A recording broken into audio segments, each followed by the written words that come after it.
Hello dear viewer, Cat Fancier Murdock X here with the collection update for December of 2018. First, I'd like to apologize for the lack of a November collection update video, but I didn't play any PlayStation 2 games last month.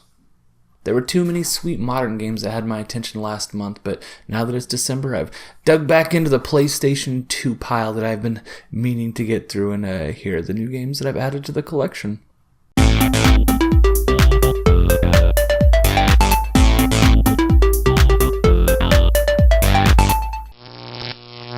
First up, we have DDRMAX Dance Dance Revolution. It's a dance pad game, and I live on a second floor apartment, so I don't ever play this, although the people below me did move out recently, so I've been thinking about playing some of the DDR games while I can, but it didn't happen this month. Second game added to the collection this month is Karaoke Revolution Party. If I recorded this footage and played it with the audio, my video would get flagged, so that's why there's no video of it. Also, I don't want to sing for you guys. You don't want to hear me sing. That's a terrible idea. And the third and final game that I have no video for is Karaoke Revolution Presents American Idol. It's the bundle pack with the microphone. Again, I don't want to get my videos pinged, so no footage of this, and you don't want to hear me sing and blah blah blah blah. Even when I have played these games, I don't like them. I think that the karaoke games, the microphone games, they're not really games. They're just karaoke where it kind of guesses if you're doing it right. Like, you can just like make random noise into the microphone and do great, or you can sing the song perfectly and not do great. It makes no sense. It's not a game. It drives me absolutely nuts that they call these games. It's just karaoke. Call it karaoke, that's fine, but whatever. Not my jam, but I own it. This is a sweet box. Look at how shiny that is. It's so shiny. Game number 4 this month is Ruff Trigger the Vanocore Conspiracy, a low-budget 3D platformer that's not bad.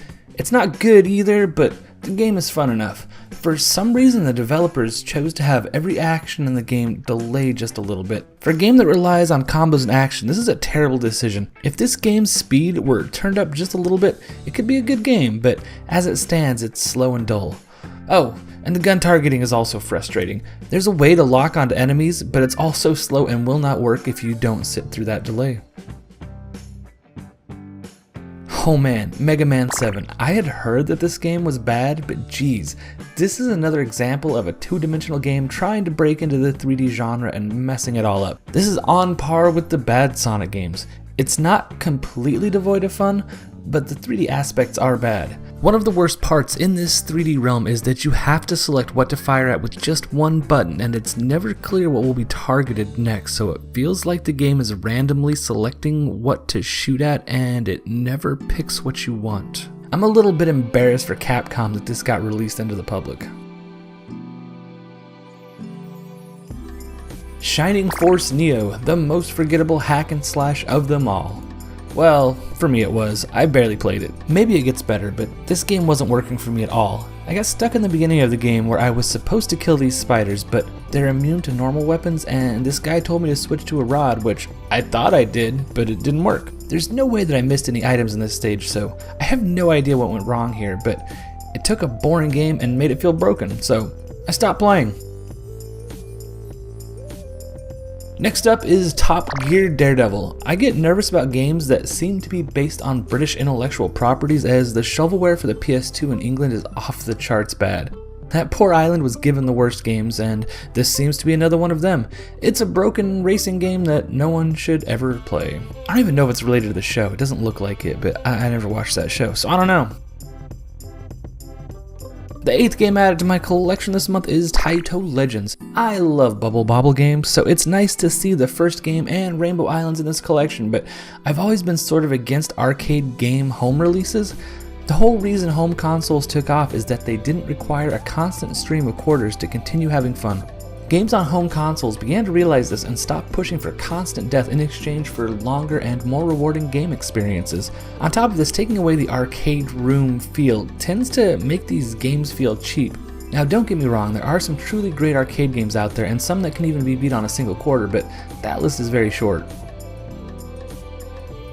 Speaking of arcade games, we have one here with Midway Arcade Treasures. This collection includes Root Beer Tapper, which is sort of a censored version of Tapper, which had real beer. Now this game is a freaking classic and I love it.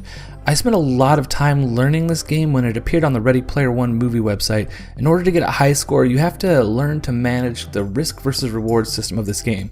In early stages, it's best not to beat the level right away. Let it play out slowly so you can rake in more points, but be careful because things get faster and faster, and if you do let it go on for too long, it becomes unbeatable. This game is a blast to learn if you like to get the high scores at arcades. Sinistar is my other favorite arcade game for this reason, but it's not on any of the PS2 arcade packs that I'm aware of.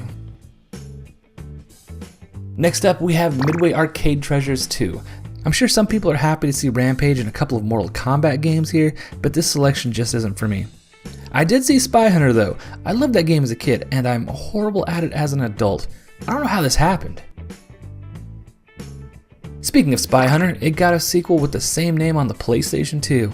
Ah, horrible name selection choices. To be fair, Midway did it here before Nintendo came up with Wii U or Microsoft with Xbox One. Despite the confusing name, this game isn't bad. It's a little bit linear for me, but there are some fun challenges and a transforming vehicle with guns and tracking devices, and that's pretty sweet. Grand Theft Auto San Andreas Special Edition with a bonus DVD. This is one of the best games on the PlayStation 2, but this bonus DVD is a weak addition. I'd show you a clip, but it starts with this. Now this video that I'm not showing you is on YouTube and other places if you do want to go ahead and look that up, but I'm not showing it here. It's long and I wasn't into it. Grand Theft Auto is a classic, and the map in this game seemed impossibly large for the PS2. There is some weirdness in this game as they add some new features and then kind of remove them later. Like there's a whole turf warfare aspect that just kind of disappears about a quarter of the way into this game, and it's strange. There were a few bits like that that felt unfinished, and let us never forget about hot coffee. Game number 13 is Escape from Monkey Island. This is one of those animated games where you just keep clicking on stuff until something works. I hate releases like this. This isn't a game, it's a complex DVD menu. I'm sure the story is fun, but I suspect there's more gameplay in a choose-your-own-adventure novel. Jimmy Neutron Boy Genius. This game is horrible. This must have been before Nickelodeon started quality checking their games, because this is a bad collection of minigames on top of a barely functional platformer. Don't ever play this game if you don't have to. It feels gross. Rapala Pro Fishing. I hate fishing games. I've never found a fun standalone fishing game, and I've only ever found one fishing minigame that I enjoy. That being the one in Final Fantasy 15. Judging by the reviews though, people that do enjoy fishing games seem to like this one more than the others. I will say that the cover artwork is pretty awesome though. And finally we have Jonny Moseley Mad Trix. Holy crap, this is a bad one. The physics in this game are weird and laggy. It's sort of like playing a Tony Hawk game, but if the Birdman were drunk, only knew 3 tricks, and was skiing through honey. The gameplay here feels gross, and there's also a weird announcer, plus the intro video makes John Moseley look like a total douchebag. Everything about this game is horrible, although it may be better than the Simpsons skateboarding game. So with these 16 games added to my collection, this brings my total up to 542 out of 1,810 games for a total of 30.1%. I officially broke the 30% this time. So that's cool. Hopefully I can make it to that 1/3 mark. Thanks for watching.